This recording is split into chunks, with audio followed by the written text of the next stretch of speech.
Rodrigo, c'est parti. Aux dirigeants d'Israël, uniquement, j'insiste, il n'y a qu'eux qui sont cités.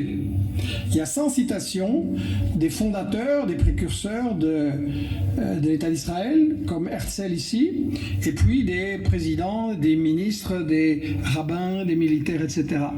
Et donc, Theodor Herzl disait très clairement, dès le début, fondateur du mouvement qu'il sioniste, fallait chasser en douceur les Palestiniens de cette terre et les priver de travail. Ça, c'était dès 1895. Je vais le reculer un Ben petit Gurion, peu, ça allait qui va trop fonder vite. l'État d'Israël. Et donc, Herzl disait très clairement, dès le début, que... Bon, OK. Theodor Herzl, c'est le cofondateur ou fondateur austro-hongrois, écrivain journaliste du parti du mouvement sioniste juif. Il a écrit là je ne sais pas si j'ai la bonne prononciation, Der Judenstaat.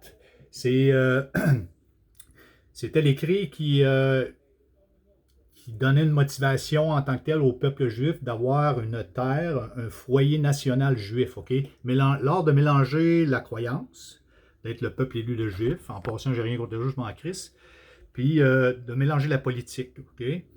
Lui, il a écrit Der Judenstaat.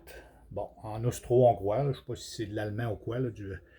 Bon, lui, sa méthode qu'il proposait, c'était justement, en trouvant un foyer national, d'expulser le monde, puis nous autres, on va prendre nos terres, puis ça va bien aller, tu sais. Mais ça, c'était en 1800, je pense que c'était en fin 1890-97. Son livre, il faudrait vérifier. Puis, à un moment donné, je fais ça vite fait, là. Je suis pas historien, mais j'aime beaucoup ça. J'aime pas qu'on me mente, fait que j'aime aller chercher les choses. À un moment donné, un personnage du nom de Adolf Hitler, il arrive dans le décor un petit peu plus tard, après la Première Guerre mondiale, parce qu'il a fait une partie de la Première Guerre mondiale, Hitler. Lui, il commence à lire ça, puis il commence à avoir une espèce de décrépitude sociale envers cette idéologie sioniste-là. Fait qu'il décide, lui, d'écrire Mein Kampf. Il dit là, ça va faire, eux autres, ils ont des projets d'essayer de chasser du monde, puis, tu sais, je l'explique stupidement là, en mes mots, là, parce que j'en ai quand même lu pas mal là, depuis 9-10 ans sur tout ça. Il décide d'écrire Mein Kampf, puis là, de finir en aiguille, on sait ce qui s'est passé, Deuxième Guerre mondiale, blablabla. Bla. Puis, à un moment donné, on décide de juste utiliser Mein Kampf, puis de pointer juste du doigt Mein Kampf pour qu'est-ce qui était supposément la cause totale de toute la Deuxième Guerre mondiale, c'est Mein Kampf, c'est Hitler, puis blablabla. C'est une stigmatisation politique. C'est tellement stupide. Puis à part de ça, en passant, le livre Mein Kampf de Hitler, la copie originale, c'est pas celle qu'on achète sur la tablette. Tu peux t'en procurer une n'importe où, Amazon, Mein Kampf, Adolf Hitler. C'est pas l'original. Elle a été réadaptée. Réadaptée, OK. Par qui puis pourquoi?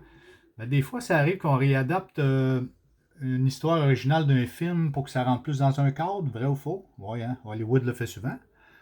Fait que la copie originale est dans Yad Vashem en Israël. C'est comme la synagogue mère de toutes les synagogues de musées d'Holocauste. C'est Yad Vashem. La copie originale de Hitler est là. Le public n'y a pas accès.